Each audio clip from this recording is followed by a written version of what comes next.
ಸಾವಧಾನ, ಸಾವಧಾನ, ಸಾವಧಾನ. ಅಹಂಕಾರದ ಅರಮನೆಗೆ ಆಘಾತಕಾರಿ ಸುದ್ದಿ. ಮರ್ದಕರಿಗೆ ಸಿಕ್ಕಿದೆ ಮರ್ಮಾಘಾತ. ಇಡೀ ವಿಶ್ವವೇ ಬೆಚ್ಚಿ ಬೀಳುವಂತಹ ಮಹಾನ್ ಮುಖಭಂಗದ ಕಥೆ ಇದು. ಎಚ್ಚರವಾಗಿರಿ ಬಾಂಧವರೇ. ಇದು ಸತ್ಯ ಮತ್ತು ಅಹಂಕಾರದ ನಡುವಿನ ಅಸಲಿ ಸಮರ. ನನ್ನ ಅಕ್ಕರೆಯ ಕರುಣಿನ ಬಾಂಧವರೇ, ನಿಮ್ಮೆಲ್ಲರ ಬದುಕು ಹಸನಾಗಿರಲಿ. ಹೇಗಿದ್ದೀರಾ ನೀವೆಲ್ಲರೂ? ನಾನು ನಿಮ್ಮ ಪ್ರೀತಿಯ ಹಬು ರಾಜೀಸ್ ಅವನವರು. ಬಂಧುಗಳೇ, ಅಹಂಕಾರದ ಶಿಖರ ಏರಿ ಕುಳಿತಿರುವ ಇಸ್ರಾಯೇಲ್ ಪ್ರಧಾನಿ ಬೆಂಜಮಿನ್ ನೆತನ್ಯಾಹುವಿಗೆ ಲೆಬನಾನ್ ಅಧ್ಯಕ್ಷರು ಕೊಟ್ಟ ಆ ಒಂದು ಶಾಕ್ ಇದೆಯಲ್ಲ, ಅದು ಇಡೀ ವಿಶ್ವದ ರಾಜತಾಂತ್ರಿಕ ವಲಯದ ಅಡಿಪಾಯವನ್ನೇ ಅಲುಗಾಡಿಸಿದೆ. ಅಸ್ಸಲಾಮು ಅಲೈಕುಂ ವರಹಮತುಲ್ಲಾಹಿ ವಬರಕಾತು. ಬಾಂಧವರೇ, ಹೌದು, ನೆತನ್ಯಾಹು ಜೊತೆ ಮಾತುಕತೆ ನಡೆಸಲು ಲೆಬನಾನ್ ಅಧ್ಯಕ್ಷರು ಖಡಾಖಂಡಿತವಾಗಿ ನಿರಾಕರಿಸಿದ್ದಾರೆ.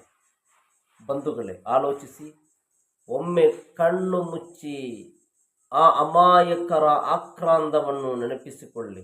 ಒಂದು ಕಡೆ ಹಸಿಗೂಸುಗಳ ರಕ್ತ ಹರಿಸುವುದು, ಆಸ್ಪತ್ರೆಗಳ ಮೇಲೆ ಬೆಂಕಿ ಉಗುಳುವುದು, ಶಾಲೆಗಳನ್ನು ಸ್ಮಶಾನವಾಗಿ ಮಾಡುವುದು, ಇದನ್ನೆಲ್ಲ ಮಾಡಿ ಈಗ ಶಾಂತಿಯ ಮಾತುಕತೆ ನಾಟಕವಾಡುತ್ತಿದ್ದಾರಲ್ಲ. ಇಂತಹ ದ್ವಂದ್ವ ನೀತಿಗೆ ಲೆಬನಾನೀಗ ಸಿಡಿನಂತ ಉತ್ತರ ನೀಡಿದೆ. ನೆತನ್ಯಾಹು ಅವರ ಸಂಧಾನದ ಪ್ರಸ್ತಾಪವನ್ನು ಕಸದ ಬುಟ್ಟಿಗೆ ಎಸೆದಿರುವ ಲೆಬನಾನ್ ಅಧ್ಯಕ್ಷರ ಈ ಬೆಂಕಿಯಂತಹ ಧೈರ್ಯದ ಹಿಂದೆ ಅದೆಂತಹ ನೋವು ಅಡಗಿರಬಹುದು. ನೆತನ್ಯಾಹು ಅವರಿಗೆ ಬೇಕಿರುವುದು ಶಾಂತಿಯಲ್ಲ ಬಂಧುಗಳೇ, ಅವರಿಗೆ ಬೇಕಾಗಿರುವುದು ಅನ್ಯಾಯದ ಅಧಿಪತ್ಯ.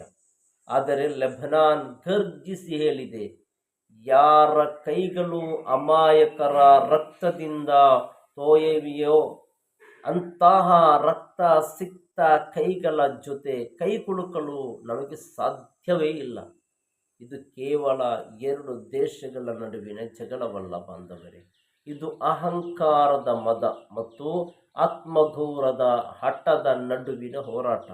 ಅನ್ಯಾಯದ ವಿರುದ್ಧ ನಾವಿಂದು ಧ್ವನಿ ಎತ್ತಿದರೆ ಆ ಅನ್ಯಾಯದ ಕತ್ತಲೆ ನಮ್ಮ ಮನೆಯ ಬಾಗಿಲಿಗೂ ಬರುತ್ತದೆ ಎಂಬುದು ನೆನಪಿರಲಿ. ಮೌನವಾಗಿರುವುದು ಕೂಡ ಅನ್ಯಾಯಕ್ಕೆ ಸಾಥಿ ನೀಡಿದಂತೆ. ಈ ಸುದ್ದಿ ಕೇಳಿ ನಿಮ್ಮ ರಕ್ತ ಕುದಿಯುತ್ತಿಲ್ಲವೇ ಬಂಧುಗಳೇ? ನೆತನ್ಯಾಹು ಅವರ ಈ ಹೀನಾಯ ಮುಖಭಂಗದ ಬಗ್ಗೆ ನಿಮ್ಮ ಅಭಿಪ್ರಾಯವೇನು? ಲೆಬನಾನ್ ಅಧ್ಯಕ್ಷರ ಈ ಸಿಂಹದಂಥ ನಿರ್ಧಾರದ ಬಗ್ಗೆ ನಿಮಗೇನು ಅನಿಸುತ್ತದೆ? ಕಾಮೆಂಟ್ ಬಾಕ್ಸ್ನಲ್ಲಿ ನಿಮ್ಮ ಆಕ್ರೋಶ ಮತ್ತು ಅಭಿಪ್ರಾಯವನ್ನು ಮುಕ್ತವಾಗಿ ಹಂಚಿಕೊಳ್ಳಿ.